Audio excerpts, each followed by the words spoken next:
Hello and welcome back to Bigyan. In today's video, we will be learning about acid and base, जो कि आपका class 10th के chapter पे है। तो एसिड एंड बेस के बारे में आज हम सीख लेंगे इन अ नटशेल, और आगे आने वाले क्लासेस में हम सीखेंगे सॉल्ट के बारे में।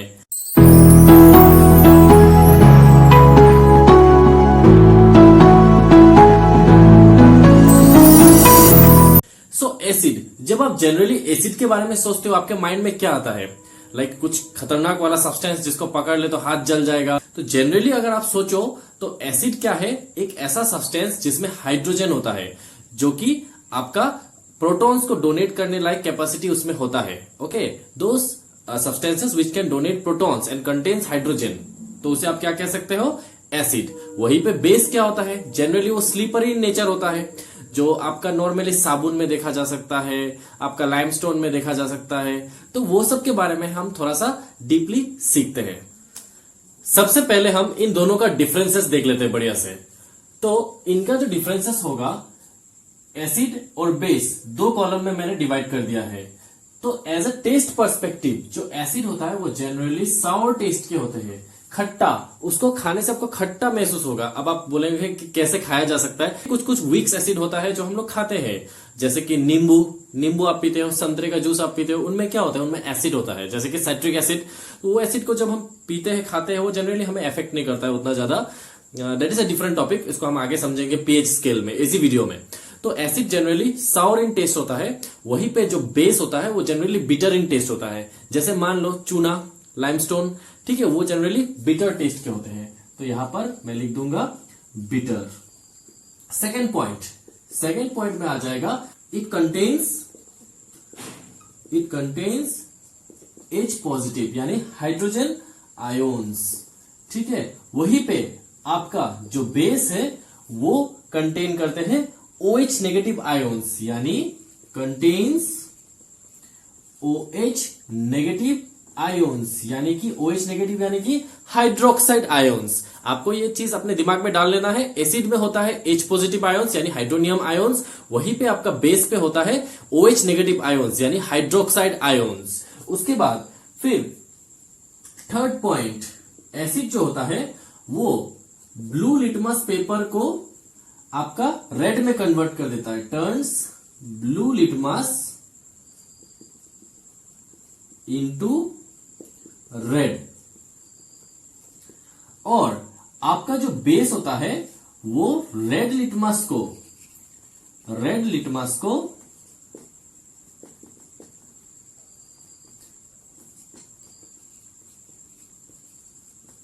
ब्लू। अभी शायद आपके मन में आ रहा होगा कि लिटमस क्या है। बेसिकली लिटमस एक लाइचेन बोलने वाला एक प्लांट होता है, उसका एक्सट्रैक्ट होता है, जिसको या तो फिल्टर पेपर या किसी भी सब्सटेंस में उसको डाल दिया जाता है, जो कि एज ए इंडिकेटर काम करता है। इंडिकेटर यानी कि वो इंडिकेट करता है जो भी आपका गिवन सब्सटेंसेस है वो आइदर एसिड है या बेस है। ठीक है, ओके। उसके बाद अब अगर आप उस लिटमस पेपर को लो और कोई भी एसिड में आप डिप करो, तो वो ब्लू कलर का लिटमस पेपर को वो रेड में कन्वर्ट कर देगा। अब उसी रेड लिटमस पेपर को लेके अगर आप मान लीजिए आपने बेस पे उसे डिप किया, तो वो रेड लिटमस पेपर को वापस क्या में कन्वर्ट कर देगा? ब्लू में, जिससे आपको पता चल जाएगा जो भी आपका गिवन सब्सटेंस है वो आपका आइदर एसिड है या बेस है। कुछ कुछ सब्सटेंसेस है जिनमें अलग अलग प्रकार के एसिड पाया जाता है। वो जनरली आपका नाम्स एग्जाम में पूछा जाता है एज ए शॉर्ट क्वेश्चन। तो मैंने ये कुछ नाम्स बोर्ड पर लिख दिया है, आप इस पे जरा ध्यान देना। लेमन जो होता है, यूजुअली लेमन हम जो खाते हैं नींबू, उसमें होता है सिट्रिक एसिड। टोमेटो में होता है ऑक्सैलिक एसिड। ठीक है, एप्पल में होता है मैलिक एसिड। टेमरिन यानी इमली में होता है टार्टरिक एसिड। कर्ड यानी दही, उसमें होता है लैक्टिक एसिड। गुआवा, उसमें होता है एस्कॉर्बिक एसिड। अब निटल स्टिंग या एड स्टिंग, मतलब जब आपको चींटी काट दे तो आपको बड़ी तेज जलन महसूस होता है ना, because they contain an acid known as formic acid या मिथानोइक एसिड। आप दोनों में से कोई भी एक नाम बोल सकते हो, दोनों करेक्ट है। ठीक है, तो ये सारे हैं कुछ बेसिक एसिड्स जो कि जनरली नेचर में पाया जाता है। ठीक है, और भी प्रकार के हैं, लेकिन यहां पर जैसे कि आपके टेक्स्ट बुक में दिया गया है एनसीईआरटी के, उसके अकॉर्डिंग मैंने इतने सारे नाम लिख दिया है। जैसे बिना चटनी के समोसे नहीं खाया जा सकता, बिना साली के शादी नहीं किया जा सकता, छोड़ो। उसी तरीका से बिना पीएच स्केल को डिस्कस किए एसिड एंड बेस पढ़ा नहीं जा सकता।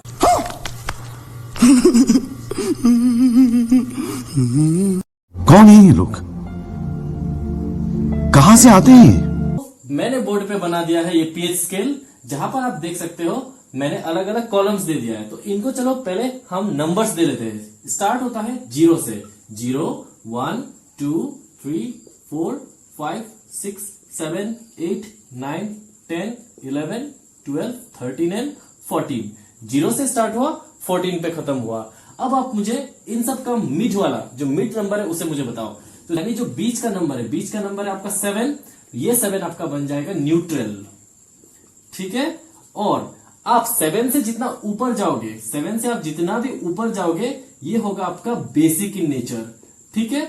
और 7 से जितना नीचे आप आओगे वो सब बन जाएगा आपका एसिडिक इन नेचर, ठीक है। अब ये जो पीएच होता है, पीएच का मतलब क्या होता है? Potential of hydrogen. हाइड्रोजन का कितना पोटेंशियल होता है? जैसे कि मैंने थोड़ी देर पहले बताया था आपको कि जो एसिड होता है उसमें H पॉजिटिव आयंस होता है यानी हाइड्रोजन आयंस। वहीं पे जो आपका बेस होता है उसमें होता है OH नेगेटिव यानी हाइड्रोक्साइड आयंस। मतलब दोनों में ही आपका हाइड्रोजन है। तो दोनों का जो हाइड्रोजन का पोटेंशियल है उसे हमें निकालना है विथ पीएच स्केल, जिसको हम मेजर करके बता सकते हैं। कोई भी गिवन सब्सटेंसेस आपका एसिड है, बेस है, कितना ज्यादा स्ट्रॉन्ग एसिड है, कितना ज्यादा स्ट्रॉन्ग बेस है, या फिर वो न्यूट्रल है। अब न्यूट्रल क्या होता है? न्यूट्रल यूजुअली वो होता है जो कि आपका नाइदर एसिडिक होता है नाइदर बेसिक होता है। जैसे जनरली आपका पानी, नॉर्मल पानी जो आप पीते हो, नॉर्मल मिनरल वाटर, उसे आप पकड़ सकते हो वाटर। जो आपका वाटर हो जाएगा वो आपका हो जाएगा जनरली आपका न्यूट्रल। तो उसी तरीके से आपका एसिड है, बेस है। तो हम लोग का जो स्टमक में एसिड होता है, आपको पता होगा HCl, जो कि बहुत स्ट्रॉन्ग एसिड होता है, उसको मैं 1 पे प्लेस कर दूंगा, स्टमक एसिड। इसे मैं 1 पे प्लेस कर दूंगा। उसी तरीके से आपका 0 में भी आ जाएगा, जैसे बैटरी में रहने वाला एसिड, बैटरी में रहने वाला एसिड जो कि बहुत ज्यादा स्ट्रॉन्ग होता है। ओके, बैटरी में रहने वाला एसिड। जैसे ब्लीच होता है, ब्लीच क्या जा सकता है? कोई कपड़ा को हम ब्लीच करते हैं, सफेद कपड़ा को धोने टाइम को, तो उसे ब्लीच, उसे मैं 13 पे प्लेस कर दूंगा। कॉस्टिक सोडा होता है, कॉस्टिक सोडा, उसको मैं 14 पे प्लेस कर दूंगा। तो इस तरीके से आप देख सकते हो, जो भी मैंने बेस को है उसे मैंने राइट साइड पे प्लेस किया, और जो आपका एसिड है उसे मैंने लेफ्ट साइड पे प्लेस किया। और जितना ज्यादा वो 7 से और दूर जाता रहेगा, 8 9 10, उतना ज्यादा वो स्ट्रॉन्ग बेस बनता जाएगा, ठीक है। और जैसे अगर आप उल्टा आओ तो उतना वो वीक बेस, यहां पर से वीक एसिड, दूर जाओ तो यहां से स्ट्रॉन्ग एसिड, यहां से स्ट्रॉन्ग बेस बनता जाएगा।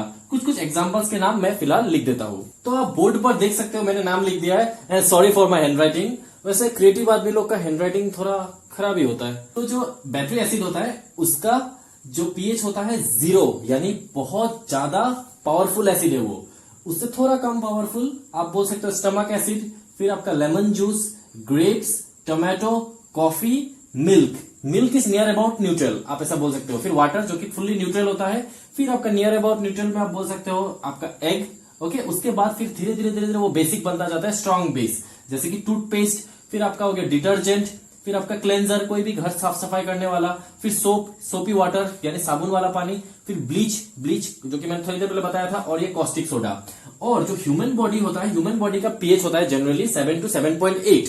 और आपको पता होगा जो एसिड रेन, यानी जब बहुत सारा पोल्यूशन, पोल्यूटेड गैसेस जो आपके हवा में मिक्स हो जाता है, जैसे nitrous oxide, sulphur dioxide, carbon monoxide, carbon dioxide, इन सब गैस जब हवा पर ऊपर पे चला जाता है और बारिश होता है, तो वो गैसेस पानी में मिक्स होकर नीचे आता है in the form of acid. Okay, acid rain. तो वो एसिड रेन जो होता है उसका जनरली पीएच होता है बिलो 5.6। 5.6 यानी कि इस जगह पे आप देख सकते हो इसके नीचे होगा, ओके, या 5.6, तो उसे हम एज एसिड रेन की कैटेगरी में हम डाल देते हैं। आखिरी टॉपिक जो कि आपका डाइल्यूशन। डाइल्यूशन जनरली क्या होता है, हम एसिड को एज ए लेबोरेटरी में जब हम इसे यूज करने लायक बनाते हैं, एक्सपेरिमेंट करने लायक बनाते हैं, तब ये बहुत स्ट्रांग होता है, तो उसे हम डाइल्यूट करते हैं। अब डाइल्यूट कैसे करते हैं, उसका एक प्रोसेस होता है। आपको हमेशा जो एसिड होता है उसे पानी में ऐड करना होता है, ना कि पानी को एसिड में। क्योंकि अगर आप पानी को एसिड में डालो, वो हाईली एक्सोथर्मिक होता है, तो साथों साथ वेपोराइज होगा, और हो सकता है कि वो एक्सप्लोजन होकर आपके बॉडी में गिर जाए, आपके कपड़ों पे गिर जाए। तो इसीलिए आपको हमेशा ये चीज का ध्यान रखना है।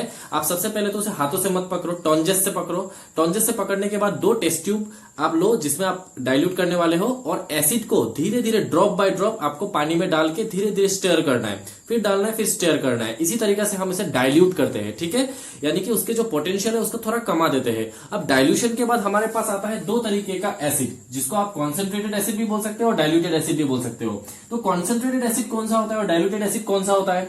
कॉन्सेंट्रेटेड एसिड वो होता है जिसमें पानी का मात्रा कम हो और एसिड का मात्रा ज्यादा हो, ठीक है, पानी का मात्रा कम होगा, एसिड का मात्रा ज्यादा होगा। और डाइल्यूटेड एसिड कौन सा होता है? जिसमें पानी का मात्रा ज्यादा होगा लेकिन एसिड का मात्रा कम होगा। तो इस तरीके से आपको दो प्रकार का एसिड मिलता है जिसको आप अलग अलग एक्सपेरिमेंट्स के लिए इस्तेमाल कर सकते हो। Thanks, love you forever. So आज की इस शॉर्ट वीडियो पे बस इतना ही। अब आने वाले आगे वीडियोस में मैं आपको सॉल्ट का कॉन्सेप्ट क्लियर कर दूंगा, ठीक है। यूजुअली सॉल्ट क्या होता है? न्यूट्रलाइजेशन रिएक्शन से बनने वाला प्रोडक्ट होता है। तो वो क्या होता है, आपके क्वेरीज सब क्लियर हो जाएगा अपकमिंग वीडियोस में। Until then keep watching Vigyan, keep supporting, and to join our offline classes all the descriptions are given in the comment section as well as in the description box. So what you are waiting for? Connect as soon as possible. Thank you. Audio Jungle.